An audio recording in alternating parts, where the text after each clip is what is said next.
Et c'est parti pour le show, et c'est parti le stade des shows. Dis-moi, ça t'arrive souvent d'avoir des envies de grignoter, fréquemment le soir d'ailleurs, ouais, je te vois, et de ne pas réussir à t'arrêter.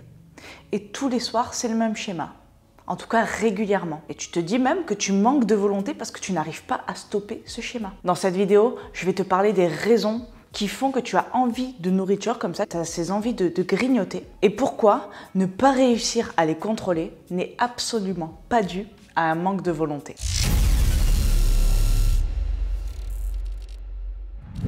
Tu as sûrement déjà entendu parler de la dopamine et de la sérotonine, hormones du bonheur, du plaisir, etc., qui sont en fait des neurotransmetteurs qui sont libérés par le cerveau. Un déséquilibre de ces neurotransmetteurs peut clairement créer ce genre de comportement addictif. Par exemple, la dopamine, elle, joue plusieurs rôles, comme le mouvement, la mémoire, le plaisir, la récompense, le sommeil, également l'apprentissage. Plus les niveaux de dopamine vont chuter, plus ce genre de comportement et ce genre d'envie de nourriture va survenir. Et en ce qui concerne une carence en dopamine, il va s'agir d'un certain type d'envie et plutôt gras, tu sais, les chips, les noix, les cacahuètes, le vin aussi, hein, le vin. Hein. Je te vois, ton petit verre de vin là, que tu ne peux pas t'en passer. Check un peu la dopamine. Est-ce que tu manquerais pas de sommeil? Est-ce que tu ne manquerais pas de plaisir dans ta vie? Ou au contraire, hein, un surplus de dopamine, hein, agir trop sur le plaisir, avoir un surplus de plaisir, je dirais, peut justement aussi faire l'effet inverse et agir sur ce genre de comportement. La sérotonine, elle, agit sur l'humeur, sur l'appétit, sur la digestion, également le sommeil, la mémoire, comme la dopamine. Elle va également être sécrétée lors du désir sexuel. Je te dis que cette vidéo, elle est chaude en vrai. Elle est très. C'est pour ça que j'ai mis un t-shirt rose. Rose. J'arrive pas à le dire. Rose. Rose, c'est rose, c'est pas rose. Rose.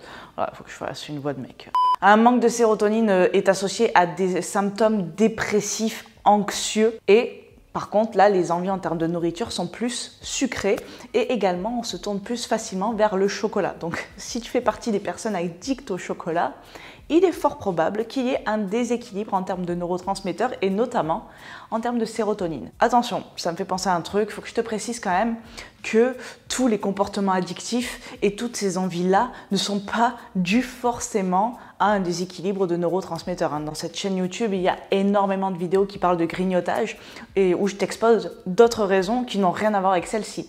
C'est juste que si tu ne te sentais pas concerné par les autres, peut-être qu'il faut checker ça.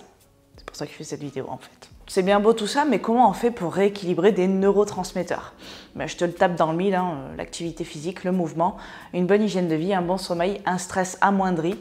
Et tout ça, c'est le combo parfait pour avoir un équilibre en termes de neurotransmetteurs, te permettant justement de ne pas craquer à cause d'une certaine carence en dopamine ou en sérotonine. Dans une précédente vidéo, je t'avais également parlé de la cohérence cardiaque. C'est clairement l'une des astuces qui peut t'aider pour faire réduire ton stress et ton anxiété et donc rééquilibrer tous ces neurotransmetteurs. D'ailleurs, je t'avais parlé de son action sur la dopamine et la sérotonine, donc il n'y a pas de hasard. Une chose qui agit aussi sur ces grignotages et qui font que tu vas répéter ce genre de comportement, c'est un sommeil de mauvaise qualité et un stress beaucoup trop élevé. On a vu aussi dans la vidéo sur la cohérence cardiaque que la façon dont tu percevais le stress pouvait agir sur la façon dont ton corps allait y réagir. C'est-à-dire qu'on pouvait avoir une vision positive du stress. On peut le percevoir comme une menace, comme un défi, quelque chose de bénéfique. La plupart du temps, on va le percevoir comme une menace parce que c'est comme cela qu'on nous l'enseigne. Et moi, la première, hein, souvent je te dis attention, le stress, machin. Mais en fait, si tu changes ta perception du stress, tu te dis voilà, par exemple, voilà, je suis stressée là, qu'est-ce qui se passe? Comment je peux en faire une force? Si le stress c'était mon ami, à quoi il me servirait? Tu vois? Et c'est comme ça que tu peux en faire quelque chose de bénéfique. Bref, revenons à notre grignotage. Le sommeil de mauvaise qualité, le stress trop élevé, tout cela va agir sur ce genre de comportement. Tout simplement parce que on sait que le sommeil va agir directement sur la leptine, qui est cette hormone te permettant de ressentir la satiété et les sensations de faim. Donc trop peu de leptine en fait va engendrer des envies de nourriture. Il y a aussi la gréline qui, elle, fait l'effet inverse, c'est-à-dire que trop de gréline tue la gréline, trop de gréline aussi va induire ce genre de comportement, ce genre d'envie, ce genre de grignotage. Sache que, fait encore plus surprenant, et c'est pas pour te faire flipper que je te dise ça, ce genre de déséquilibre entre leptine et gréline peut se produire ne serait-ce qu'avec une seule nuit de mauvaise qualité. C'est-à-dire tu as mal dormi, tu vas peut-être voir que sur la journée, tes sensations de faim ne vont pas être les mêmes. Tes envies ne seront pas les mêmes. Dis-moi dans les commentaires si ça t'est déjà arrivé. Moi personnellement, je sais que quand je vais passer une mauvaise nuit, la journée, ça va pas être la même en termes d'alimentation. Mais c'est ok parce qu'on sait d'où ça vient et ça vient de Madame Leptine et Madame Green, les coquines. Si tu as du mal à savoir d'où vient cette carence ou si tu as plutôt dopamine, sérotonine, ghrelin, leptine, sommeil, stress, etc. Voici des questions concrètes que tu peux te poser. Premièrement, tout simplement, de quoi as-tu envie? Est-ce de sucre? Est-ce de chocolat? Est-ce de gras? Fromage, chips, vin? Et tu sais que selon les envies, ça peut être un neurotransmetteur ou l'autre. La question aussi que tu peux te poser, c'est quand est-ce que tu en as envie? Est-ce que c'est tout le temps? Est-ce que c'est plutôt le soir? En milieu d'après-midi? Note tout ça.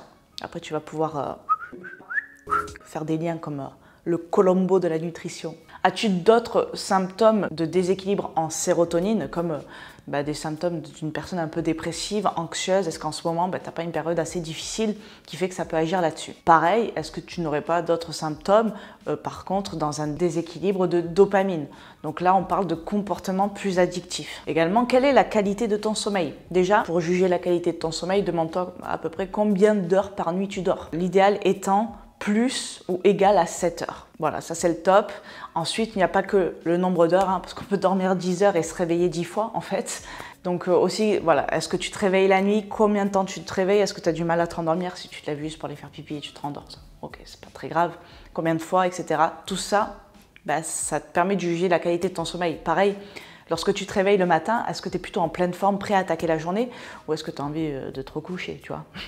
Une fois, je me suis levée, mon mec il m'a dit toi, quand tu te réveilles, on ne sait pas si tu viens de te réveiller ou si tu vas te coucher. J'ai compris que j'étais dans une période où mon sommeil n'était pas très récupérateur. Mais bon, ça, c'était avant. Une autre question à te poser, est-ce que dans ta famille, il y a des antécédents ou une génétique en termes de diabète? Voilà, on sait que ça peut également agir sur ce genre de comportement. Voilà, je t'ai exposé absolument toutes ces choses qu'on n'a pas l'habitude d'entendre lorsque l'on parle de grignotage. Et en fait, c'est pour te montrer que c'est absolument pas dû à un manque de volonté. La volonté, d'ailleurs, nous en avons tous. Je t'en ai déjà parlé plusieurs fois, c'est comme un muscle. Si tu ne t'en sers pas, tu as zéro force de volonté. Si tu t'en sers trop, elle est épuisée. Tu ne peux pas t'en servir pour tout. Et on s'en sert beaucoup plus qu'on l'imagine chaque jour. Donc ça ne vient pas d'un manque de volonté. À toi de trouver d'où ça vient. Dis-moi dans les commentaires si tu t'es reconnu dans certains de ces symptômes et de ces schémas. Et je te dis à bientôt dans une nouvelle vidéo. Et en attendant, je t'envoie plein de good vibes. Ciao!